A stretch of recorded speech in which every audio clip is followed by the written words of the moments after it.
Randy Malloy, and this will definitely be Randsanity. I'm gonna go to Wonderball. Wonderball is at the Art Museum, and it's a black and white theme. So I'm gonna totally change out of this outfit, and I'm gonna put on a Tyvek suit. So what I'm gonna do is, I'm gonna put on a white Tyvek suit, and then I'm going to hand people Sharpies and let them write stuff tonight. So, I'm not sure how this goes. I've worn suits to this, tuxedos. It's at the museum, it's a dress-up event, but it's supposed to be creative, so I'm gonna go in a Tyvek suit with a Randsanity logo on the patch, of course, and then we'll see what happens with people drawing on me. All right, so a little bit of touch-up and I'll be golden. The only thing is, I have to wear nothing but shorts because this thing isn't gonna breathe, and man, I'm gonna sweat. So as you could see, I was sweating before I even got out the door. Wearing that Tyvek suit was like trying to cut weight for a wrestling match. It was nuts. It was so hot in that thing, it didn't breathe at all. So I literally went in just my skivvies. No shorts, no shirt, just boxers underneath the suit. Once I was inside and gotten established for a few minutes, it didn't require a whole lot of libations from people for them to invade my personal space, quote unquote, and find the inappropriate locations to start signing. That's my penis. Son, people, what'd she say? What'd you say? I threw a butt on the bus. Oh, look at that.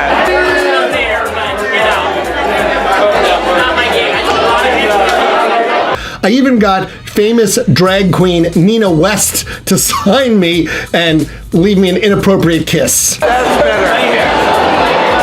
Bring it over, Randy.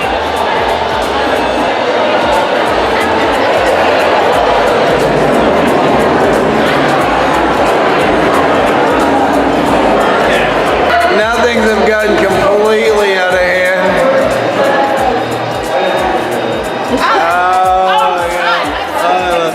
Oh my God.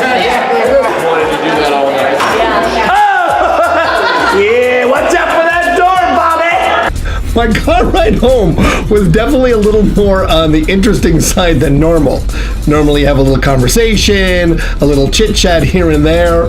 I really wasn't about to give my driver 5 stars for this one. So, Wonderball was a blast, and it was definitely a fun late night.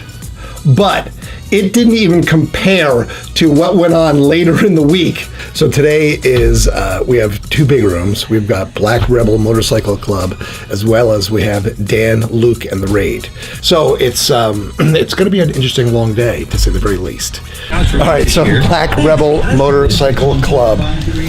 All right, we're getting ready to, they should be here shortly. Green room, if you never saw the green room, see, look, it's green. I made it actually green in the green room. And see all the bands get to see a little AC/DC quote when they leave to head out. For those about to rock, we salute you. Woo! All right, so it's, I'm gonna have to leave here right when they're gonna start to do the big room, which is gonna suck because I have to go to the meeting. So I'm just trying to get this set so I can go do this and then leave.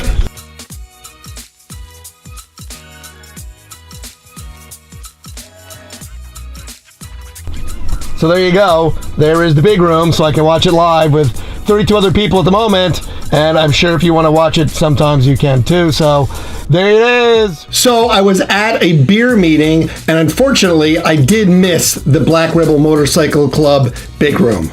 I got to watch it for a few minutes, but I had to go in and actually do one of the other jobs that is actually required by me as the business owner.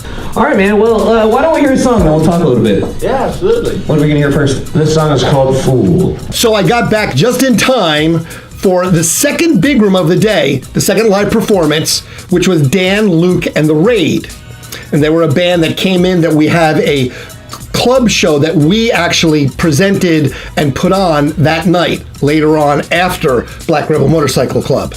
So now I'm off to the first of 2 concerts tonight. So the historic Newport Music Hall has been one of the longest running rock clubs in the country. It used to be the Agora back in the 60s. It's actually one of the best venues to see live music. So seeing Black Rebel Motorcycle Club tonight, they might be giants last night. We have plenty of shows coming, so we're gonna catch a couple more shows this week. But this is part of the day of them playing in the big room. We're gonna have to leave here as soon as this show ends and run down to Scully's because we gotta pick up the next show, which is Dan, Luke, and the Raid.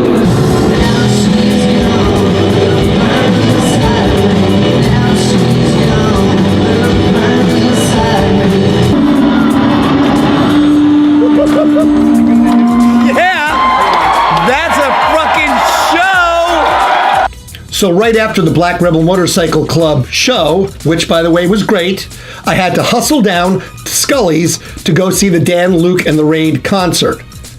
Unfortunately, circumstances arose that I had to talk my way out of getting thrown out of the Uber while going down to the next show. I may have farted, I'm sorry. That's all right. Yeah, put it on.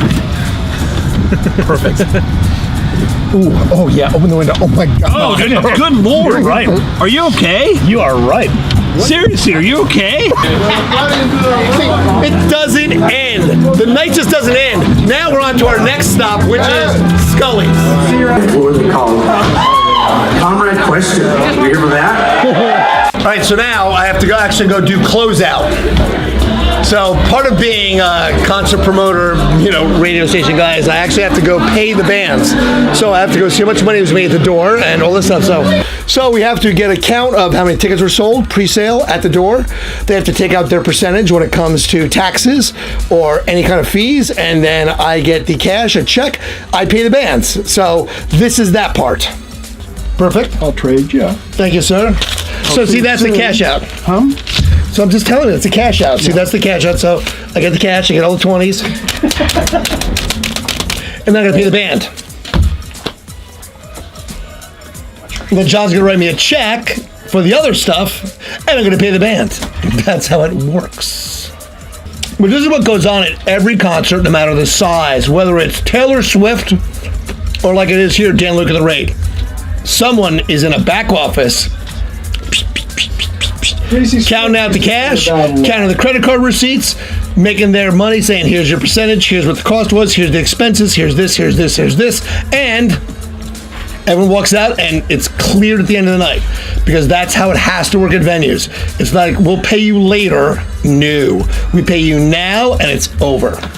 So the bands are paid, the show is over, and we're gonna go have a nightcap, I believe. Hold up, Yeah.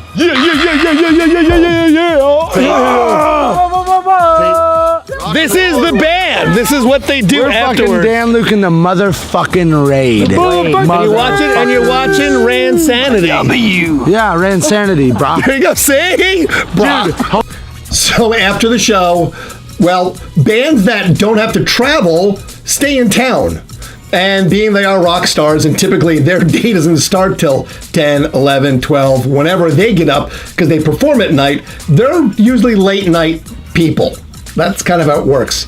And I can enjoy and relate to that. So I may have gone out with the band a little bit, and craziness ensued. So we're gonna go and continue a cocktail, and we'll that's what we do, because it's not that late. CD 1025. You don't show certain things because you don't want to break that fourth wall of trust and confidence when it comes to bands. Well, shit. Here we are again. We find ourselves in this place, my kitchen. It seems to be the end point most of the evenings that we are spending together. Tonight was definitely part of what Randsanity truly is. It is these 18, 20-hour days that it's hard to even describe. It's probably close to 4 o'clock in the morning, dropping the band off, getting everyone paid, getting all the things cleaned up, the parties ended, but still I have to, just do the things that need to get done. And I'll have to get back up tomorrow and do this all over again.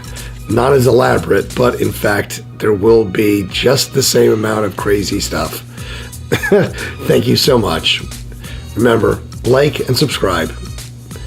And again, I am Randy Malloy, and this is Randsanity.